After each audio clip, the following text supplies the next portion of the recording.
പാകിസ്ഥാനിൽ അജ്ഞാതരുടെ ഒരു താണ്ഡവമാണ് ഏറ്റവും പുതിയതായി വരുന്ന ഒരു അന്തർദേശീയ വാർത്ത. പാകിസ്ഥാനിലെ മുസാഖേൽ ജില്ലയിൽ ഒരു ബസ് തടഞ്ഞു നിർത്തി ഓരോ യാത്രക്കാരെയായി പുറത്തിറക്കി ഐഡന്റിറ്റി കാർഡ് പരിശോധിച്ച ശേഷം തുരുതുരാ വെടിവെച്ച് കൊന്നത് ഒന്നും രണ്ടും പേരെയല്ല, 23 പേരെ. മരണസംഖ്യ ഇനിയും ഉയരുമെന്നാണ് പുറത്തു വരുന്ന വിവരങ്ങൾ. ഏതായാലും ഈ ബസ് മാത്രമല്ല ഈ അജ്ഞാത സംഘം തടഞ്ഞു നിർത്തിയത്, 10ഓളം വാഹനങ്ങൾ തടഞ്ഞു നിർത്തി കത്തിക്കുകയും ചെയ്തിട്ടുണ്ട്.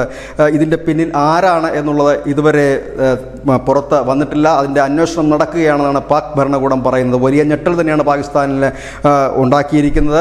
ഒരു ബസ് തടഞ്ഞു നിർത്തിയതിലെ യാത്രക്കാരെ പിടിച്ച് പുറത്തിറക്കി വെടിവെച്ച് കൊല്ലുന്നു. 23 യാത്രക്കാർ കൊല്ലപ്പെട്ടു എന്നുള്ള ഒരു ദയനീയമായ അല്ലെങ്കിൽ വിഷമകരമായ ഒരു വാർത്ത തന്നെയാണത്.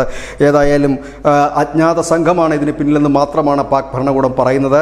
സ്ഥിതിഗതികൾ ആകെ കലാപകലുഷിതമായൊരു അന്തരീക്ഷമാണ് കഴിഞ്ഞ കുറേ നാളുകളായി പാകിസ്ഥാനിൽ. ക്രമസമാധാനം നിലനിർന്നു. ആര് ഭരിക്കുന്നതെന്ന് പോലും അറിയാൻ കഴിയാതെ പട്ടിണി കൊണ്ട് നട്ടം തിരിയുന്നൊരു ജനവിഭാഗവും വിധ്വംസക പ്രവർത്തകരും തീവ്രവാദി സംഘങ്ങളും അങ്ങനെ പൂണ്ടു വിളയാടുകയാണ് പാകിസ്ഥാനിൽ. അവിടെയാണ് ഈ അജ്ഞാത സംഘം 23 പേരെ കൊലപ്പെടുത്തിയിരിക്കുന്നത്. News India Malayalam.